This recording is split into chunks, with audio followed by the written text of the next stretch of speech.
Batang Maynila, handa na ba kayo?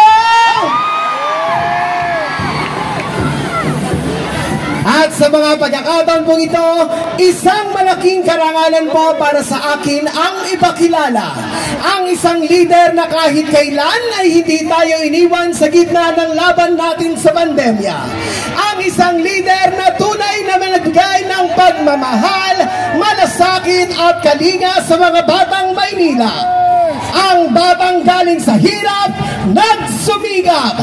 Ang batang Maynila, Yorme Isko Moreno Domagoso. Real talk ang man. Meron pang bars pero broke pa rin. Nice bars at mga dope na women. Kung wala ka dyan, pwede mo namang kunin. Wala kang kalusot kasi madaming paraan. Pangarap na liit pag di ka kinabahan. Gusto tumibok pero di dahil sa chicks. Dahil sa 4 million 5 ang nag-taste. Maraming salamat. Maupo kayo. Maraming salamat sa ating tagapagpakilala. Muli, maraming salamat din sa ating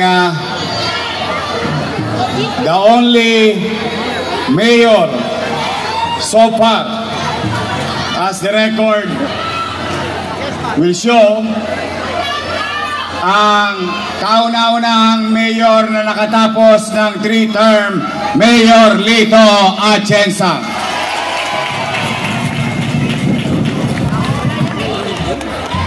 Sa atin namang ibang bisita kanina, yung representante ni Senador Bongo, maraming salamat.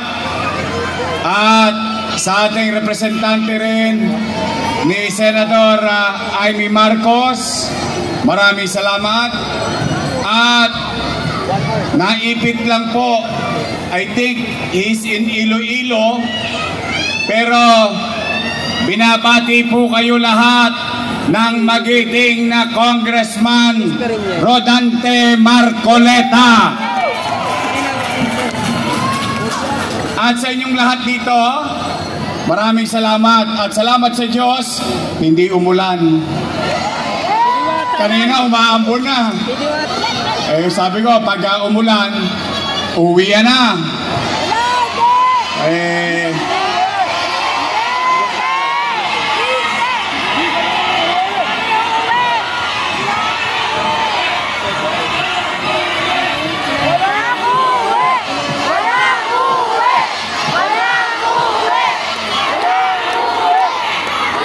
Siyempre, nag-aalala ako kasi yung mga minamahal kong lolo't lola, yung mga senior citizens, shoutout naman dyan mga lolo't lola ko. Yan ang pinaka-spoiled sa akin. Ayaw ko kayong magkasakit. Bakit? Pag kayo nagkasakit, mapupunta kayo sa ospital. Pagdating sa ospital, nga.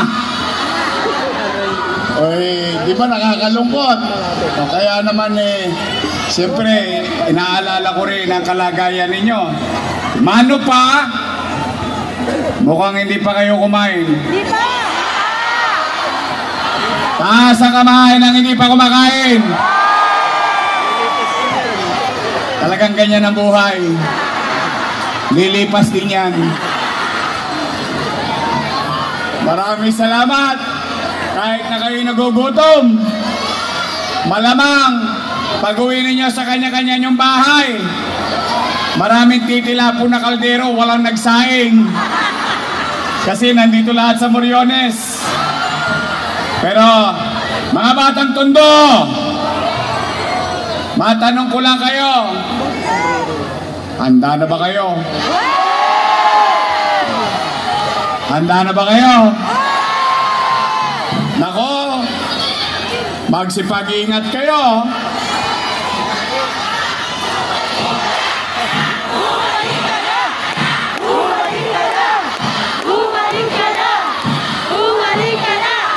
Bumalik ka na!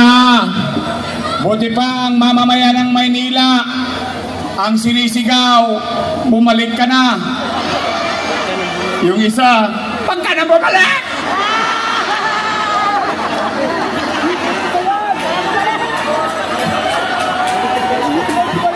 panic? Hindi, ako naman ha. Ito, kung may halaga,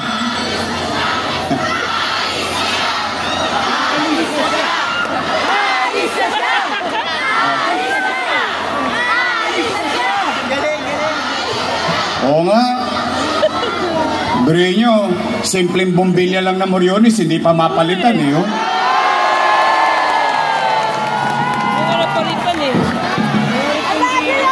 Nangamatay na yung halaman ko dyan. At tayo ha, real talk tayo, real talk. O tayo, pare-pare tayo may karanasan sa Moriones. First time natin nakita, dati tambakan lang ng basura ng kung sino-sino yan. Naging garden, naging maayos, naging malinis, naging maliwalas. O ngayon,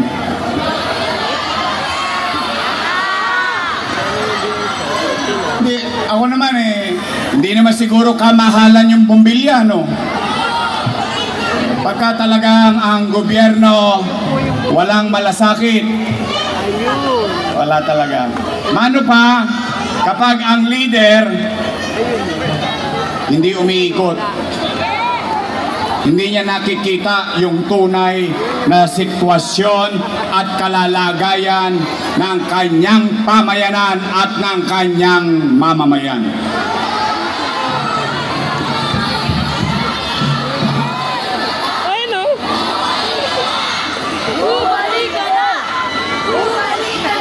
Real talk. Gusto nyo ba talaga akong bumalik? Marami akong iniwang utang eh.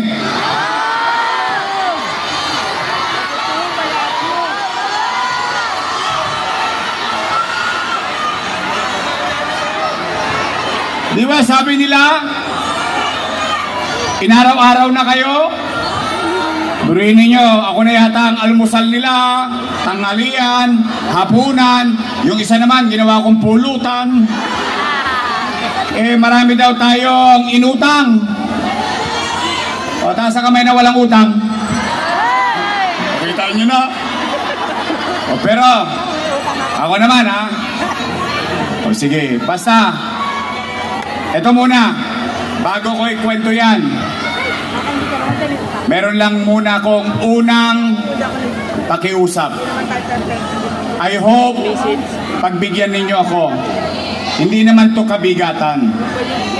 Mga nanay ko, mga tatay ko, mga lolo ko, mga lola ko, mga batang Maynila, huwag kayong papatol sa kanila. Alam ko, nasasaktan ang damdamin ninyo sa mga masasakit na salitang binibintang nila sa akin. Alam ko, sumasakit ang tenga ninyo. Gusto nyo nang umuwi, pero hindi pa binibigay yung bigas, kaya ayaw nyo pang umuwi. Sakit mo na. Tama talaga. Pero, kahit masakit sa tenga, tiniis nyo na lang. Sayang din naman, masasaing din yun.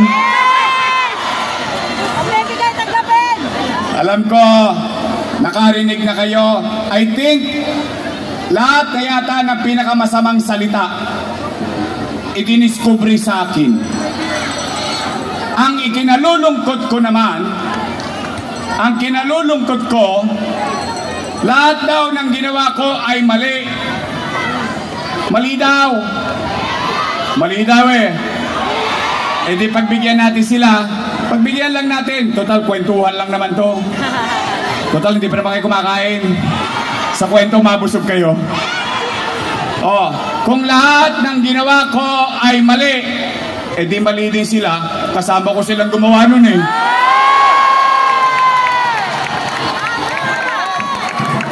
Real talk lang daw, my friend. Pwede ka mag... Hindi ba? Tama ba? Oh, sige. Magkwento tayo na may kwenta. Kasi sila walang may kwento kasi walang kwenta. Kita nyo, marunong ako magbara. O tingnan natin. Sige lang, simple lang natin. Kasi kahit papaano, medyo marami-rami na to. Marami-rami na akong testigo. Bakit? Kayo, mga naparito, hanggang doon sa Kodli, hanggang doon sa Morsak, dito sa Wakali, mga batang Kisada, kayo na naparito, at least, kayo, testigong buhay. At matangos ang ilong natin na may pagmamalaki sa mga kapit syudad natin. Noong panahon ng pandemya, walang nagutom sa lungsod ng Maynila.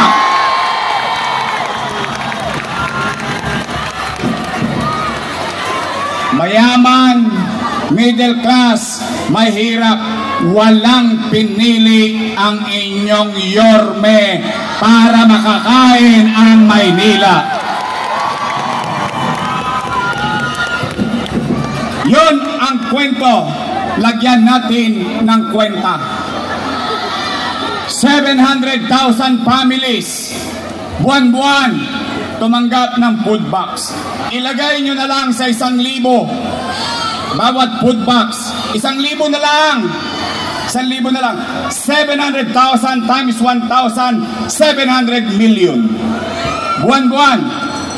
Times 8 months. 8 times 7, 5.6 billion piso. Saan ko kukunin yun? Umipot ako ng ginto? Hindi. Hindi. Bakit? Bakit? Bakit ginawa ko na paraan? Ano sinabi ko sa inyo? Hindi naman ako nagkuble. Kailan ba ako nagsinungaling sa taong bayan noong panahon ng pandemya? Napapanood nyo lagi ako sa Facebook. Every Friday nagre-report ako. Ano sinabi ko?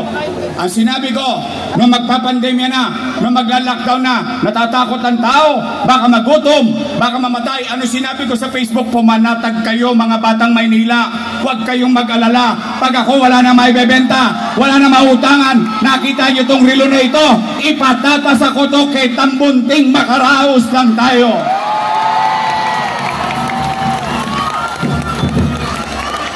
Yun ang sinabi ko. Bakit? Taas ang kamay ng ama dito. Taas ang kamay ng ina dito. Taas ang kamay ng magulang dito. Real talk. Pag walang makain ng anak nyo, gagawan nyo ng paraan? Weh, di nga. Iraraos nyo? Itatawid nyo? Yun din ang ginawa ko bilang ama ng 2 milyong Manileño noong panahon ng pandemya.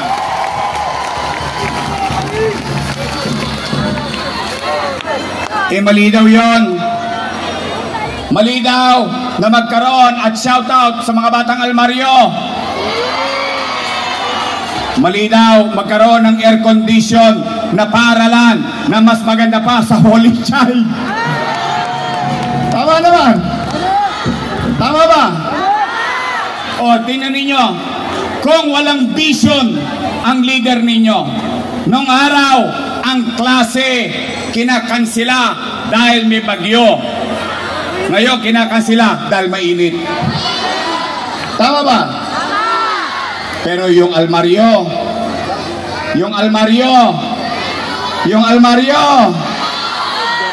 bigyan ng jacket yan. Mano pa? Yun ay simula. Mano pa? Kung ang magad salamat, ang Quezon, ang Tondohay, ang Isabelo, ang Perfecto. Paano kung lahat ng public school air condition, katulad ng almaryo? Metro Manila, walang pasok sa gitna at tirik ng araw. Pero ang Maynila, may pasok. Aircon ang eskwela namin. Masama ba yun? Masama daw? Masama daw? Humigit, kumulang 2,000 pamilya ang nagbago ang buhay. Bumagyo, uminit, Saan ka nakakita? Squatter lang dati, ngayon naka-elevator pa. Masama daw yun. Wala raw return of investment. Kailan pa naging negosyo ang gobyerno? Ang gobyerno ay gumagastos ng pera ng taong bayan para sa serbisyong ipagkakaloob sa taong bayan. Tingnan nyo. Matatanda na ang iba sa inyo dito. Hindi naman sa pagano. Yung iba dito, konti na lang ang birthday. Real talk lang, real talk. O tingnan po ninyo. Nagkabagyo. Uminit ang araw. Yung mga pamilyang natira sa Condominium 1, Condominium 2. For the first time in history ng Maynila, nagkaroon ng condominium na pinagawa ng pamahalaang lungsod ng Maynila. Mano pa? Kung magtuloy-tuloy yun, di lahat tayo naka-condominium na. Sana all. What I'm saying is that ano't ano man ang aking ginawa, hinaharap ko yan sa taong bayan. Bakit? Hindi naman ako naiiya. Bakit? Pinakinabangan ng taong bayan. May nagutom ba sa Maynila? May gamot ba noong pandemya sa Maynila? Meron bang bakuna sa Maynila? Nakaraos tayo. Nakatawid tayo. Tulad ng gusto ng isang ina, ng isang ama, o ng isang magulang, mairaos niya ang kanyang mga anak. Yun ang pagtingin ko bilang alkalde ng lungsod ng Maynila. Ngayon, kung yun ay mali, hayaan ko na po kayong maghusga.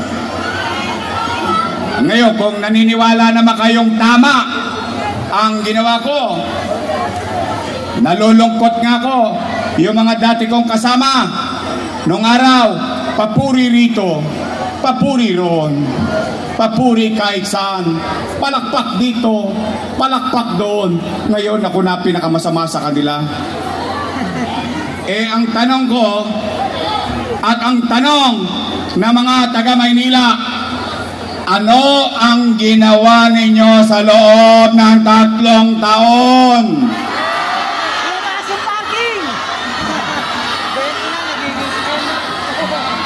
Anong gusto ninyo? Bilis kilos o biglang kilos? Ngayon, marami na akong natanong, but for the first time, publicly, across age, dati kausap ko lang, puro matatanda. Ngayon, tatanungin ko kayong lahat, mga taga Maynila, yung napapansin ko, dahil sinabi ko sa inyo, huwag kayong papatol, huwag kayong maninira, huwag, hayaan nyo na sila. Pabayaan natin. Pero, tatanungin natin ng taong bayan. Tatanungin natin, kung napapansin nyo, yung napapansin ko, kaya kayo ang sasagot. Bakit? Kayo ang nakararanas kung totoo ba o hindi. Nay! Tay! Mga lolo't lola ko, napapansin nyo ba dumudugyot na naman ng Maynila?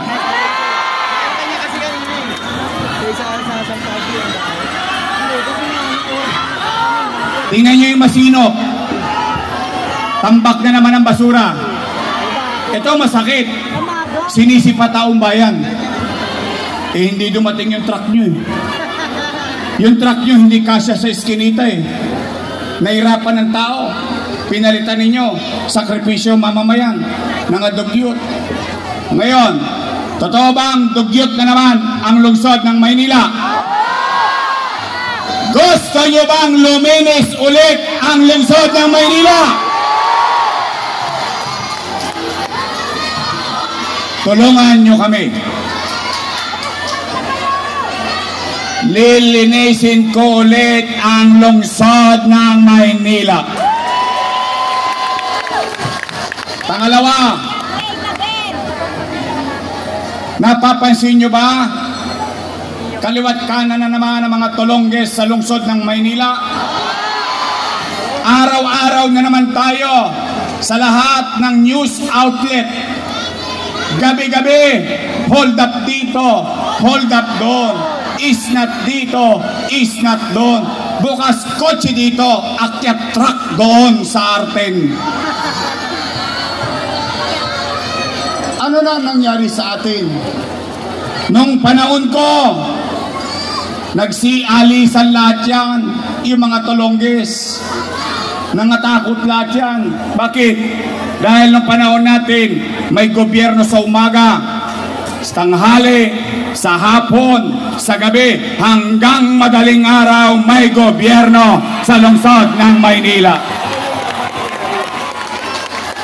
Ngayon, ano pakiramdam ng mga nanay? Ano pakiramdam ng mga tatay? Nangangamba. Kung yung anak nila galing sa eskwela, galing sa trabaho, pag-uwi, kung buhay pa. O baka naagaw na naman yung cellphone. O baka na-hold up. Nay! Tay! May awa ang Diyos. Sa tulong ninyo, nakabalik tayo. Ibabalik ko sa inyo ang kapanatagan ng pamumuhay sa lungsod ng Maynila. We will fix the city. Ayusin natin, didisiplinahin natin, kakalawitin ko ang lahat ng tulongges sa lungsod ng Maynila nang makapamuhay na naman tayo ng payapa at panatag. Ibabalik ko sa inyo ang pakiramdam ninyo na habang natutulog kayo sa peligro de ora, nasa isipan ninyo, alam ninyo, mahimbing ang tulog nyo dahil iniisip nyo, si Yorme, alauna na madaling araw, nasa kalsada pa. We will bring back order in the city. We will put it in right perspective. We will be competitive again. Nung umalis ako, nung sinimulan ko ang Maynila, we are number 16. Nung umalis ako, number 3 na tayo. Ngayon, number 16 ulit. Kaya, pasensya na kayo. Nagkamali ako. Nagkamali ako sa inyo. Patawarin niyo ako. Ang akala ko, hindi ko alam kung akala nyo rin. Akala ko itutuloy na lang niya yung ginawa natin binago-bago pa. Ngayon, total, tayo-tayong lahat at hindi raw tayo nakatulong sa kanya. Sa interview niya, hindi raw tayo nakatulong. Total, tayo naglagay sa kanya. Samahan ninyo ko, alisin natin sila lahat sa City Hall.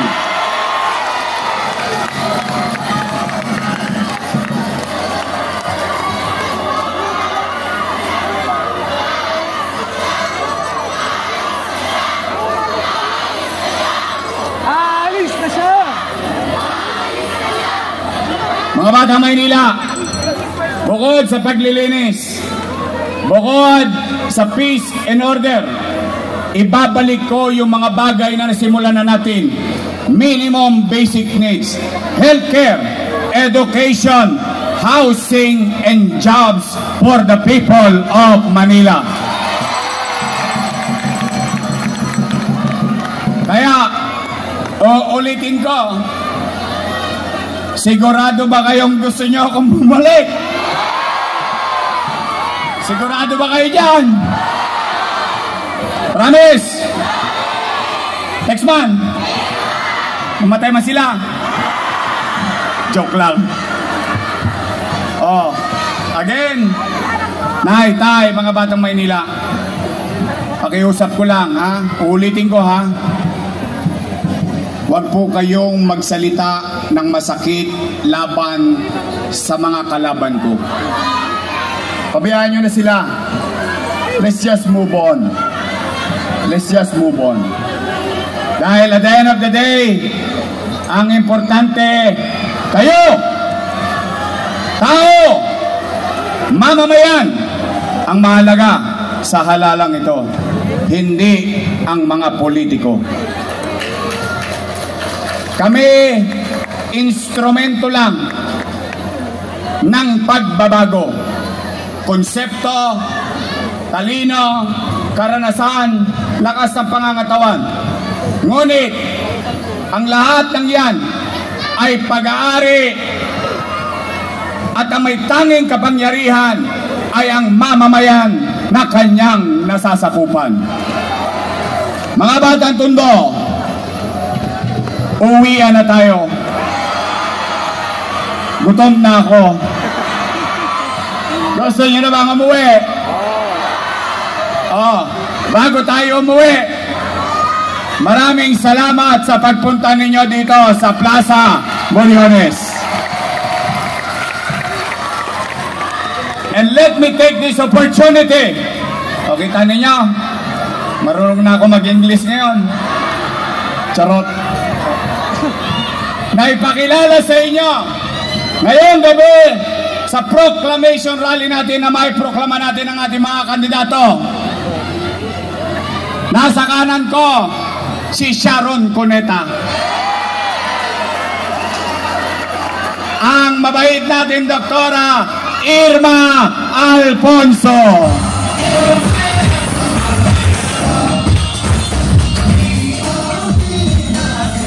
Ito naman, tatay niya pa nakasama ko. Nung ako'y Vice Mayor, kung siya lang tatay niya, magaling ang kanyang ama. Magaling din siyang nakasama ko. Lalo na nung pandemya, ang ating kusihal, Jesus Taga Pajardo.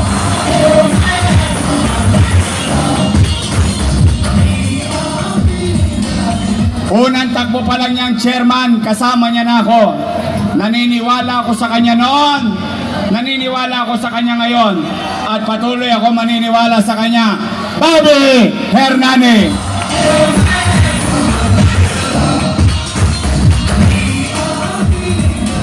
Naalala ninyo nung inubos ko yung mga tolongge sa Arten? Alam nyo sino ang katulong ko doon? Batang Tondo rin. Taga rito rin sa atin. Ang ating minamahal na magiging kusyal, Colonel John Ibay.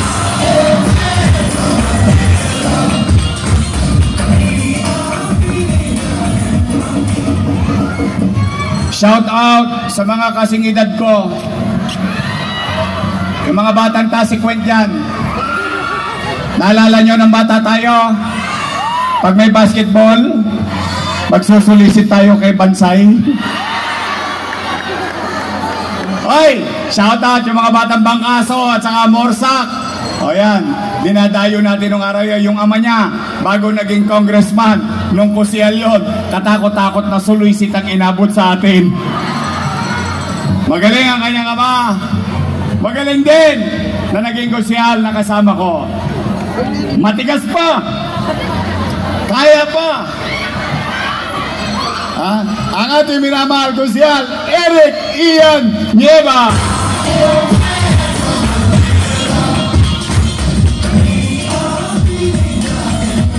Noong dumating si Christine Reyes kanina, napansin ko yung mukha ni Ian.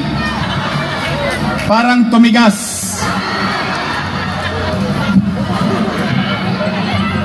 Tumigas yung panga. Akala ko mai-stroke na naman si... Hindi, halos maganda bali yung leg, nakakalingon eh. Ang ating minamahal, palapakan ulit natin, Eric Ian Nieva. Kompleto na mga kusyal nyo.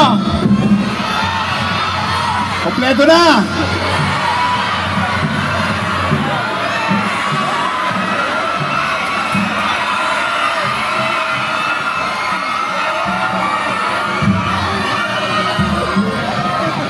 Pinabili lang ng suka ng nanay niya yan eh. Mapuka na. Ito papaalala ko lang sa inyo.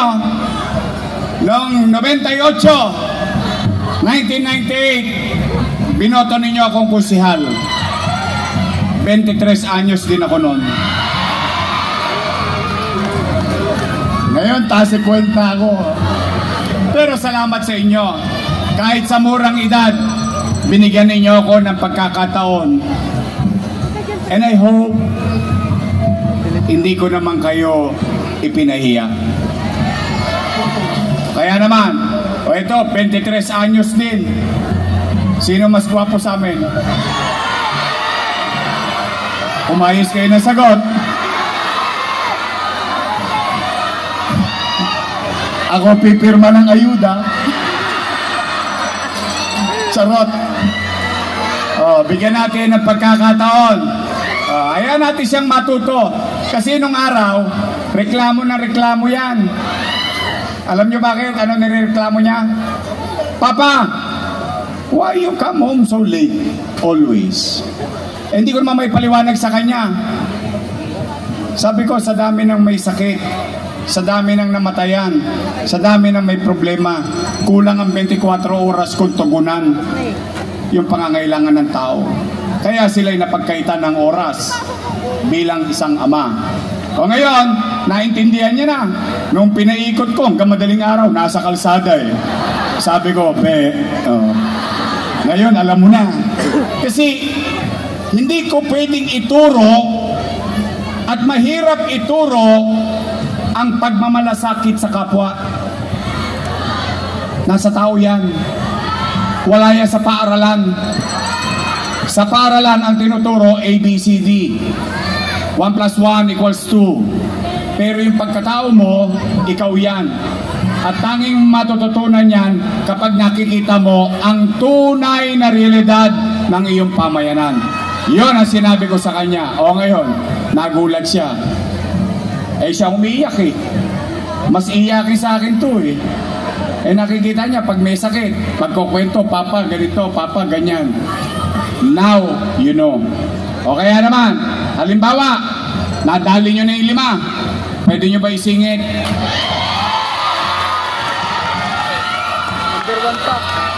Isingit nyo na yung anak ng misis ko. Joaquin Dumagoso!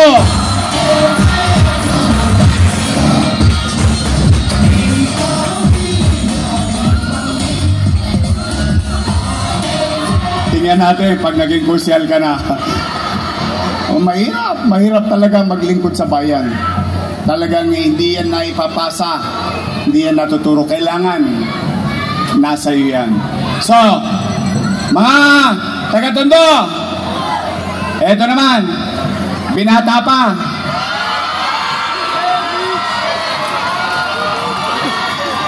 May asim pa. Taas nga ang kamay ng dalaga rito. So, para mukhang puro dala na kayo.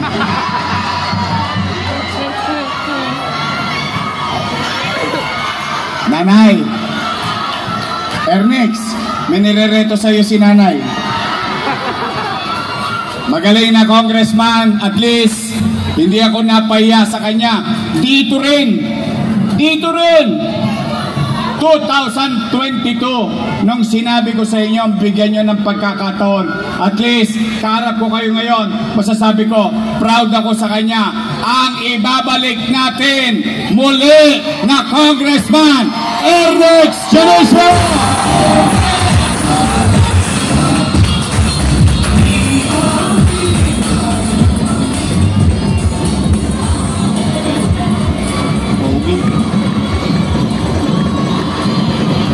Pogi ano? O ito naman aking partner. Siya ay mukha lang 19. Naintindihan nyo na yun. Takwarens na po yan. Graduate ng Lasal. Graduate ang kurso Political Science. So sinong alam niya ang trabaho ng gobyerno at pagiging presiding officer ng Sangguniang Panglungsod. Siya ay graduate ng Lasal, pero daig ko siya. Ako, graduate ng Ateneo.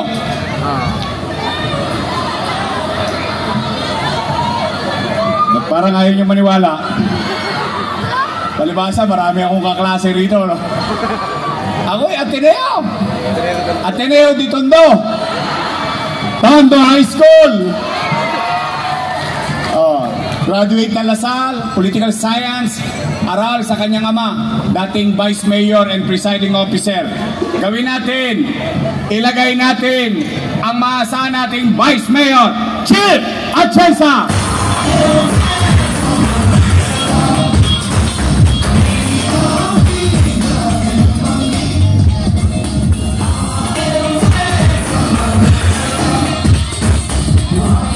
Ngayon naman, mga nanay, tatay ko, ito yung pangalawang pakisuyo ko.